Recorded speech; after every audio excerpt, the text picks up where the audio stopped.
In this wide world, there are only 7 major maritime choke points. 2 of them lie in the Middle East, the Suez Canal and the Straits of Hormuz. So let's look at what happened in the Suez Canal. Back in 1956, the president of Egypt, Gamal Abdel Nasser, nationalized the Suez Canal, which up to that time had been British property.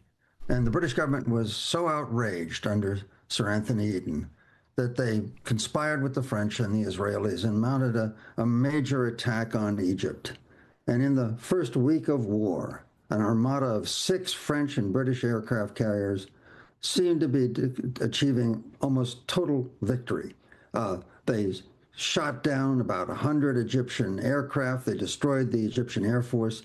And in the sands of the Sinai Peninsula, the Israeli Defense Forces smashed the Egyptian tanks. And within that first week of war, Egypt had lost all of its strategic weapons. It was powerless, helpless before the might of this imperial juggernaut. And then Nasser did, practicing the geopolitics that the British had seemingly forgotten. He just got together a couple of dozen rusting freighters, filled them with rocks, sank them at the north end of the Suez Canal, and by the time the British and French commandos came storming ashore at Suez, victory had been snatched from their grasp. And within a couple of months, Britain's pound sterling was the subject of the first IMF bailout.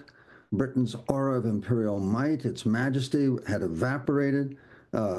Britain had been sanctioned by the UN, and the British Empire was on the road to rapid dissolution. Okay, now let's turn to the Straits of Hormuz. Again, during the first week of war, Washington was very proud of the terrible swift sword of American air power. We killed Ayatollah Khomeini. We wiped out most of the Iranian command.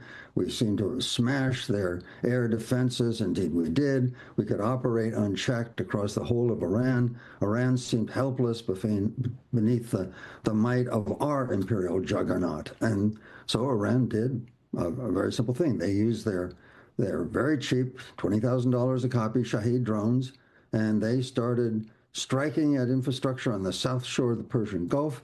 They struck 5 freighters in the Persian Gulf, and they shut down the Straits of Hormuz.